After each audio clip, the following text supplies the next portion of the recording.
चार दिनेই শিরদাঁড়া ভাঙল বেলেঘাটার ক্লাবের। বেলেঘাটা গান্ধী মাঠ ফ্রেন্ড সার্কেলের এবারের মণ্ডপ সজ্জায় ব্যবহার করা হয়েছিল শিরদাঁড়া। আরজিকর কাণ্ডের আবহে নজর কেড়েছিল মণ্ডপ সজ্জায় প্রতীকী এই শিরদাঁড়ার ব্যবহার। যদিও বেলেঘাটা গান্ধী মাঠ ফ্রেন্ড সার্কেলের এবারে পুজোর থিম ছিল বাবাই পরিবারের মেরুদণ্ড। দিনে দুবার ব্যবহার করো স্টপেজ ক্রিম আর নিজেকে রাখো evergreen. Keya Seth aromatherapy stoppage cream আর খুঁজে পাও নতুন আমিকে। ফুটিয়ে তোলার চেষ্টা করা হয়েছিল সেই থিমের মাধ্যমে, কিন্তু 4 দিনের মধ্যেই সেই প্রতীকী মেরুদণ্ডের স্থান হলো মণ্ডপের পিছনে। আর মণ্ডপের সামনে শোভা পাচ্ছে সুদীপ বন্দ্যোপাধ্যায় এবং কুণাল ঘোষের কাটআউট। শিরদাঁড়াটা কোথায় যে বিষয়ে এরা করেছেন বলে শুনেছিলাম, তার সঙ্গে চলতি শিরদাঁড়ার কোনো সম্পর্ক নেই। তারা একটা সামাজিক পারিবারিক কোনো একটা বিষয় করেছিলেন, আমি গত 2-1 দিনে যা শুনেছি। আর শিরদাঁড়া যদি যারা ব্যবহার করছেন, শিরদাঁড়া সোজা, তো শিরদাঁড়াটা শুধু স্বাস্থ্য ভবন আর সরকারি হাসপাতালে সোজা নয়।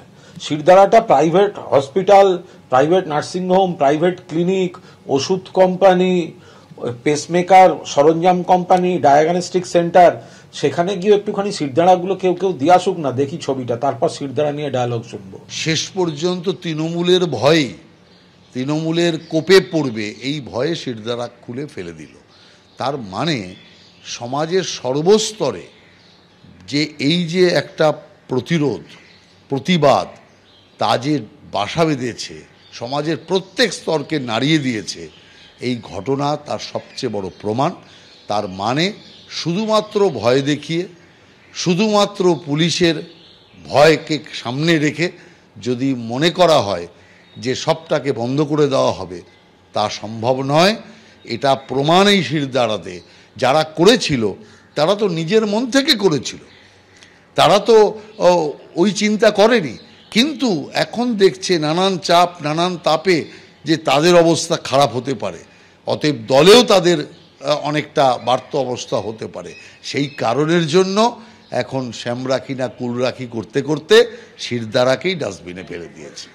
আরজিকর কাণ্ডে প্রতিবাদের জের অভিনেত্রীকে সোশ্যাল মিডিয়ায় ধর্ষণের হুমকির অভিযোগ। এবিপি আনন্দে খবরের জেরে অবশেষে অভিনেত্রী রূপা ভট্টাচার্যের অভিযোগ নিল পাটুলি থানা। খবর সম্প্রচারিত হওয়ার পর পাটুলি থানা থেকে ডাকা হয় অভিনেত্রীকে। এফআইআর হলেও নিজেকে সুরক্ষিত মনে করছেন না অভিনেত্রী রূপা ভট্টাচার্য। সাউথ সাবারবান ডিভিশনের সাইবার সেলে লিখিত অভিযোগ করতে গেলেও তাকে ফিরিয়ে দেওয়ার অভিযোগ সামনে এসেছিল। অবশেষে এবিপি আনন্দে খবর সম্প্রচারিত হওয়ার পর অভিযোগ নিল পাটুলি থানা। সরাসরি কথা বলবো আমাদের প্রতিনিধি হিন্দল দে আমাদের সঙ্গে রয়েছেন। হিন্দল, আগে সাইবার সেলে অভিযোগ জানাতে গিয়েছিলেন, সেখান থেকে তাকে ফিরিয়ে দেওয়া হলো, অবশেষে খবর সম্প্রচারের পর এবার তাকে ডেকে নিয়ে গিয়ে অভিযোগ নিল পাটুলি থানা। একেবারে দেখো, আমাদের সংবাদ মাধ্যমে সেই খবর সম্প্রচারিত হওয়ার পর অবশেষে কিন্তু পাটুলি থানার পক্ষ থেকে গতকালই রূপা ভট্টাচার্যকে ফোন করে ডাকা হয় এবং তারা বলে, পুলিশের তরফ থেকে বলা হয়, আপনার যা অভিযোগ আছে সেটা লিখিত আকারে জানান, আমরা সেটাকে এফআইআর হিসেবে ট্রিট করব।